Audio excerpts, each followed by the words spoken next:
A legendary coach once said, "Losing is only temporary and not all-encompassing."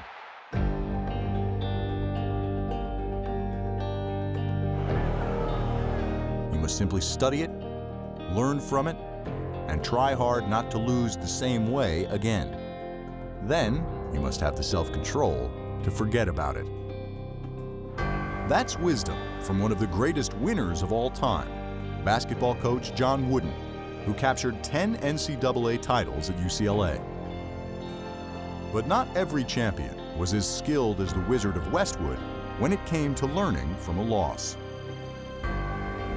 Take Hall of Fame manager Tony La Russa, who won 3 World Series titles.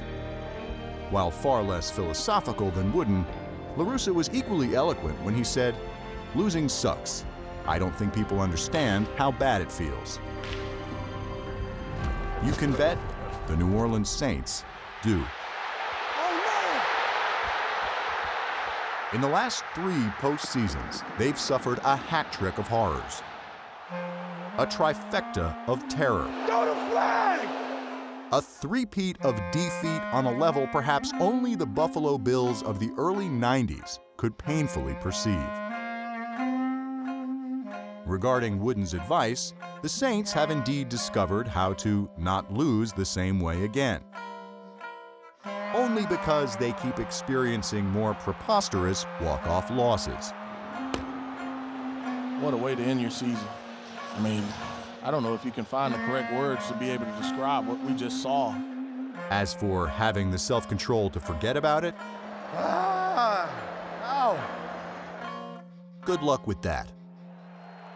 Who will ever forget the Minneapolis Miracle? 10 seconds remain. 24-23 Saints. Vikings at their own 39. We need a Minneapolis Miracle. Deep drop, steps up in the pocket. He'll fire to the right side. Caught by Diggs. Stay going, got loose. At the 30, 10, touchdown! It's a Minneapolis Miracle! We've seen this team lose in some heartbreaking fashion. None more so than that. When it was over, both teams' radio broadcasters asked the exact same question. But their inflections were as different as, well, winning. Are you kidding me? And losing.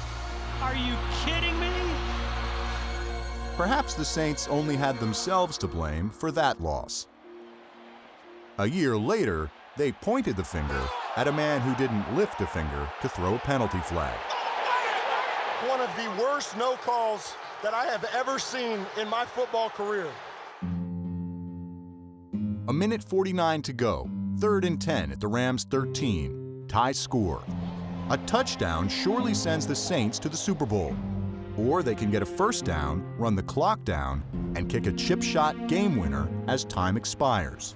3rd down and 10, Breeze from the gun, takes the snap, throws to the near side, hit early, where's the flag? You don't get one. Early hit on Tommy Lee, Sean Payton is all the way down at the 10, unbelievable no call. Wow, not a flag to be found.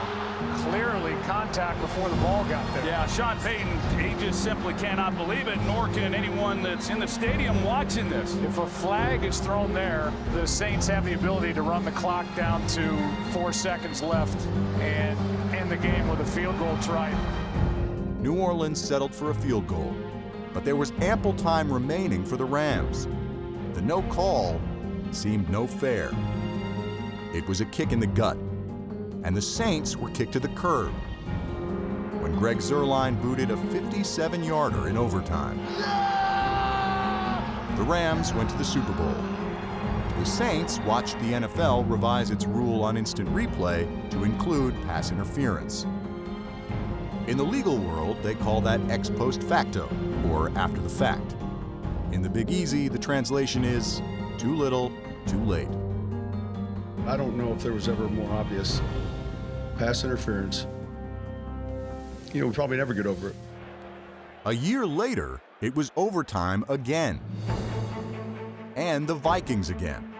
Their quarterback, Kirk Cousins, had never won a playoff game, but he made sure the Saints never saw the ball in the extra session. Lob it to the back of the end zone.